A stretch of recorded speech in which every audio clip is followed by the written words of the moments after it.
Hello বন্ধুরা, তোমরা কেমন আছো? আমি ভালো আছি, আমাদের বাড়ি সবাই ভালো আছে। তা তোমাদের সঙ্গে অনেকদিন কথা বলা হয় না, তা আমি তোমাদের দেখাচ্ছি আমি আগে কোথায় থাকতাম। ছেলে দেখুন পাকা ঘর করছে, ছেলে বউ মতো বাড়িই থাকে না, কলকাতায় থাকে ওদের কাজের জন্য। আসো তোমাদের দেখাচ্ছি। এটা আমাদের বড় ঘর। এই ঘর আমার বড় ছোট ছেলে যখন ছোট্ট, একদম ছোট, তখন এই ঘর করা হয়েছে।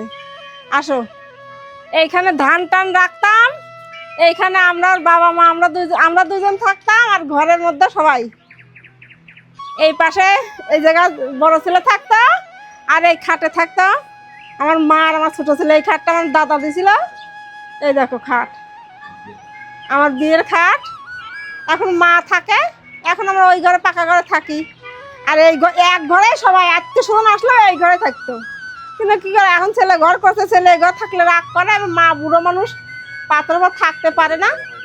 এই যে এই আল্লাহটা সব আমার দাদাই দিয়েছে, সব দিয়েছে। আর ড্রেসিং টেবিল আছে ওই ঘরে, ছোট ছেলের ঘরে। এই যে ঠাকুর, এখানে যে সিংহাসনটা ঠাকুর ছিল, এখন জিনিসপত্র রাখা হয়েছে। এখন বৌমা ছেলে বড় সিংহাসন নিয়ে হয়েছে, এখন পাকা ঘরে বসানো হয়েছে।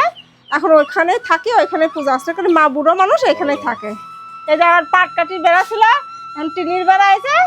তাই মানুষ কয় না মুলি মুটালি এমনি হওয়া যায়। তার ছেলে এখন ইনকাম করতে চান, আস্তে আস্তে সব হচ্ছে।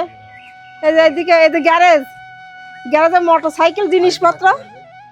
আগে গরু থাকতো আমাদের, গরু। হ্যাঁ, এখন গরু নেই। গরুটা বিশাল দুষ্ট ছিল, লাথি মারতো গায়ে দোয়ানোর সময়, তার জন্য বিক্রি করে দিচ্ছে। এই দেখো আমাদের ঘর, একটা ঘর মানে এত ঘর, সবাই বলে যে এত ঘর কি করে, কিন্তু আমার তাও হয় না। আমরা চাষি মানুষ। ওই ঘরের মধ্যে কি আছে জানো? তিল আছে, ধান আছে, শস্য আছে, গম আছে, সব আছে।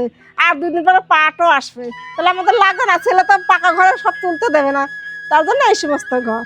তা আমাদের ভিডিওটা কেমন লাগছে জানিও, আর সাবস্ক্রাইব করে দিও। নমস্কার।